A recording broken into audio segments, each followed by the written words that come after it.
This is the time of year as we head into the weekend that our to-do list seems to get longer and longer. You know, we want to get out and do some yard work, get a jump start on our holiday shopping, and get in as many errands as possible. So to make the most of this weekend, we came up with a fill-you-up fall recipe that'll jumpstart your weekend. They're from-scratch pumpkin pancakes that are to die for.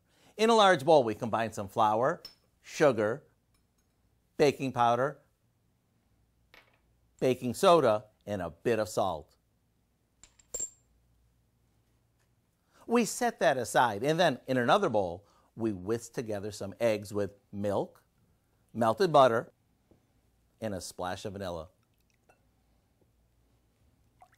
Then we add a good amount of pumpkin pie filling and mix it until it's smooth.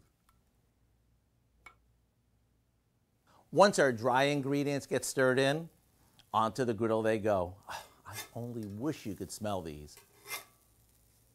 Slather on some syrup and a bit of butter, and talk about heavenly. Whether you make them regular size for us grown-ups or silver dollar size for the kids, everyone will love the cozy pumpkin flavor in every bite. So here's what I suggest. Visit our website and get the recipe for pumpkin patch pancakes. I'm Howard of the Mr. Food Test Kitchen, where today we found a pumpkin lover's way for you to say, ooh, it's so good.